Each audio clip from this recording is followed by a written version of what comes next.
ಬೇಕೇ ಬೇಕು, ಬೇಕೇ ಬೇಕು. 38 ತಿಂಗಳ ಹಿಂಬಾಕಿ ವೇತನ ನೀಡಲೇಬೇಕು. 38 ತಿಂಗಳ ಹಿಂಬಾಕಿ ವೇತನ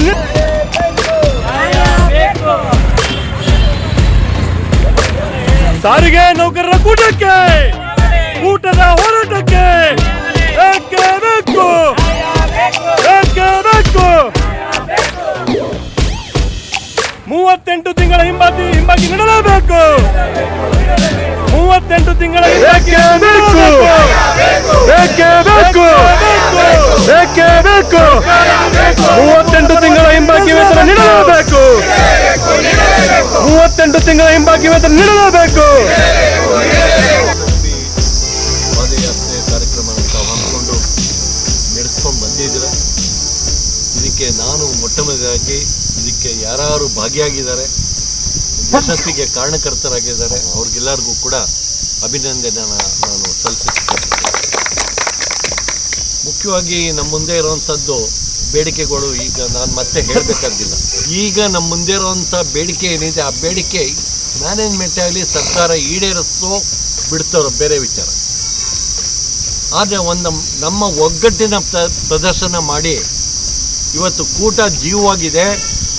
ಯಾವುದೇ ಕಾರ್ಮಿಕರ ಒಂದು ಭವಿಷ್ಯ ನಿರ್ಧಾರ ಮಾಡೋಕ್ಕೆ ಹಗಲು ರಾತ್ರಿ ಶ್ರಮ ವಹಿಸ್ತಾ ಇದೆ ಅಂತ ಒಂದು ಮೆಸೇಜ್ನ, ಆ ಸುದ್ದಿನ ಇಡೀ ಕರ್ನಾಟಕದ ರಾಜ್ಯ ರಸ್ತೆ ಸಾರಿಗೆ ನೌಕರರು 1,10,000 ಜನ ನೌಕರರಿಗೆ ಈಗ ನಾವು ಸಲ್ಲಿಸ್ತಾ ಇದ್ದೀವಿ, ಅವ್ರಿಗೆ ತಿಳಿಸ್ತಾ ಇದ್ದೀವಿ.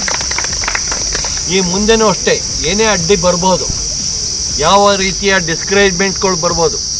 ಬೇರೆ ಬೇರೆ ಸಂಘಟನೆಯವರು ಇದನ್ನು ಯಾವ ರೀತಿಯ ಅಪಪ್ರಚಾರ ಮಾಡೋದು ಪರವಾಗಿಲ್ಲ.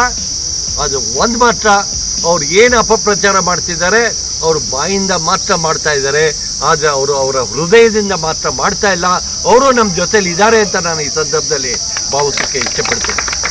ಆದ್ದರಿಂದ ಈ ಸಂದರ್ಭದಲ್ಲಿ ನಾನು ಅವ್ರಿಗೆ ಕೇಳ್ಕೊಳ್ಳೋದಿಷ್ಟೇ, ಈ ಹೋರಾಟ ಏನು ಪ್ರಾರಂಭ ಆಗಿದೆ ಇದು ನಿರಂತರವಾಗಿ ನಡೆಯುವಂಥ ಹೋರಾಟ.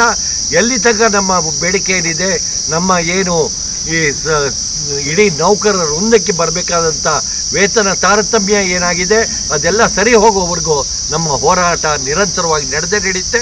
ಅದಕ್ಕೆ ನೀವು ಮುಂದಿನ ದಿನಗಳಲ್ಲಿ ಸಂಪೂರ್ಣವಾಗಿ ಬೆಂಬಲ ನೀಡ್ತೀರಾ ಅನ್ನೋ ಒಂದು ಭರವಸೆ ಇಟ್ಕೊಂಡು ಇನ್ನು ಮುಂದಿನ ಏನು ಈ ಪಾದಯಾತ್ರೆ ಏನಿದೆ ಇದು ಯಶಸ್ವಿಯಾಗಿ ನಡೀಲಿ ಅಂತ ನಾನು ಗೌರವ ಅಧ್ಯಕ್ಷನಾಗಿ, ರಾಜ್ಯ ಗೌರವ ಅಧ್ಯಕ್ಷನಾಗಿ ತಮ್ಮೆಲ್ಲರಿಗೂ ಕೂಡ ಶುಭಾಶಯಗಳನ್ನ ಆಸೆ ವ್ಯಕ್ತಪಡಿಸಿ ನನಗೆ ಮಾತಾಡೋಕ್ಕೆ ಅವಕಾಶ ಕೊಟ್ಟಿದ್ದೀರಾ. ತಮ್ಮೆಲ್ಲರಿಗೂ ಕೂಡ ವಂದನೆಗಳು.